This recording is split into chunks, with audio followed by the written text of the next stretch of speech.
Hey everybody, if you don't already know, I'm O and welcome to my channel. Thank you for tuning in for episode 3 of my home office makeover series. In our last video, we attempted to test out the ability to sand the floors using only a hand orbital sander. As usual, I know some of my methods are unconventional and not typical, but I firmly believe that just because that's not the way something is typically done doesn't mean that it can't be done. Will it be hard? Of course, and it most certainly is going to take a lot of effort, but I ain't scared.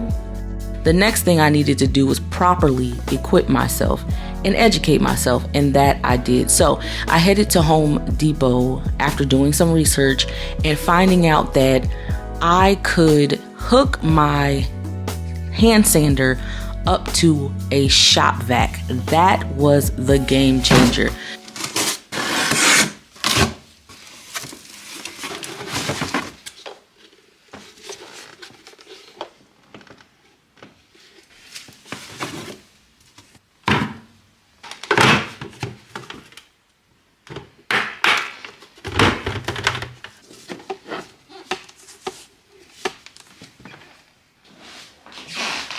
That is going to help me minimize the dust in the room. I also invested in a respirator so that we can do this safely.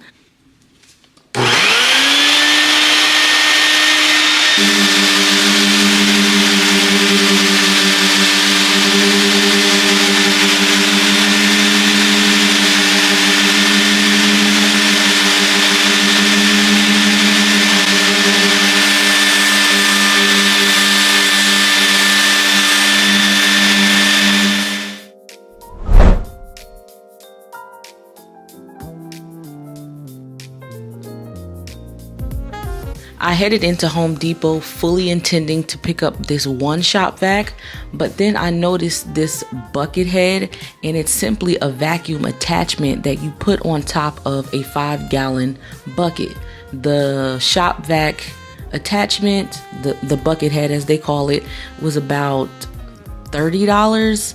And then the bucket itself was about $3. So the shop vac was about $70, and then you have to purchase a bag to go inside of that, which is an additional $20. So this bucket head did the same exact job for less, so that was a no-brainer for me. So day one, I didn't start until about 2:33 p.m. and I went until the sun went down. And I would say that's pretty good for about less than half a day.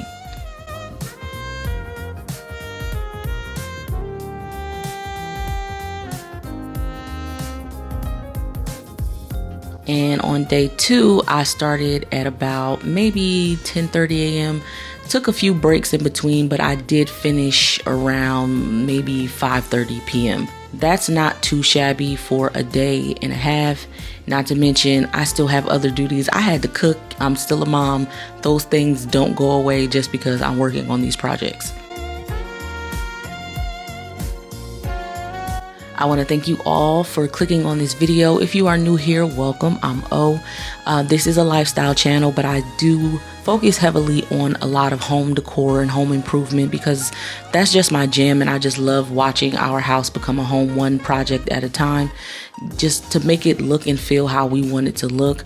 And I just don't shy away from some unconventional methods in an effort to get the look that we want. So if any of that sounds like something you're interested in, and I hope it is, after this video is finished, I hope that you will hit the like button because that is very important, and that you leave me a comment down below. Even if you don't feel like being chatty, go ahead and leave me like a heart emoji. I'd appreciate that, just to let me know that you were here. And definitely don't forget to subscribe if you haven't already, and ring my notification bell so that you're notified when I drop new videos.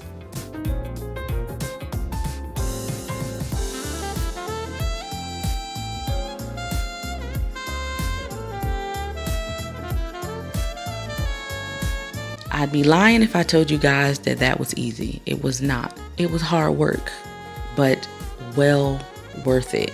As with anything that I do, I just ask God to strengthen me while I do it, and He did. Thank you, Lord. I'm so happy to see the floor transformed. I'm still undecided about whether I'm going to stain it or just seal it as is, because it did reveal a lot of the damage to the floor, perhaps from moisture over the years, because if you don't know, there was carpet here at first. I don't know, but we'll see.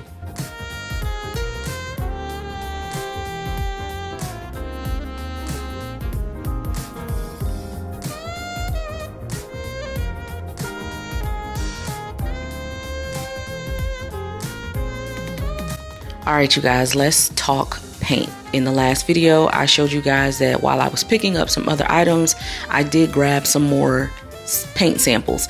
Now, last year when I first started talking about this project, I did show you guys some other paint swatches, and those were good, but not quite what I'm looking for. So I do want to stay in a moody type of vibe in here, but I want color. Something other than black. Surprise, surprise. Yes, surprise. I don't want black, but I do want something deep. I'm looking for something in the purple family, but sophisticated purple family. Something in like the plum or eggplant family.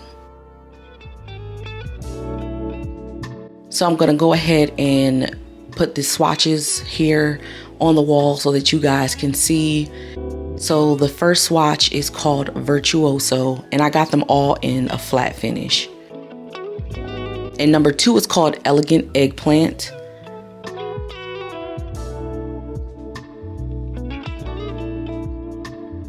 And number 3 is called Medieval Wine.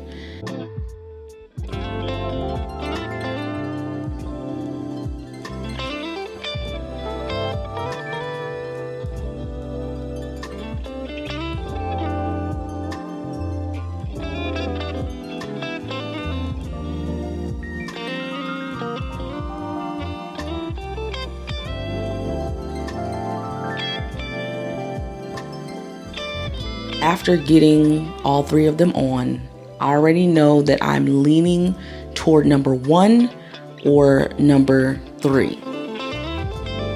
Now, hopefully this is showing up well enough for you guys to get a good gauge on the color. Feel free to chime in which color is your favorite of the 3. Go ahead and leave your comment below.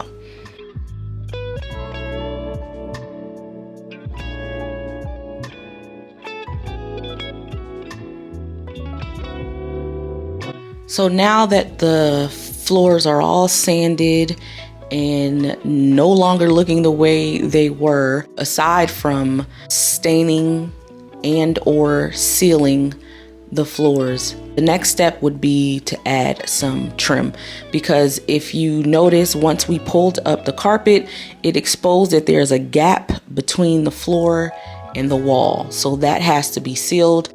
So listen, I am done being dusty for the week, okay? By the time you guys see this, I am somewhere pampering myself and enjoying myself. I'm just grateful for the opportunity to do that. So anyway, you guys, that is it, and that is all for this video. Thank you again for being here.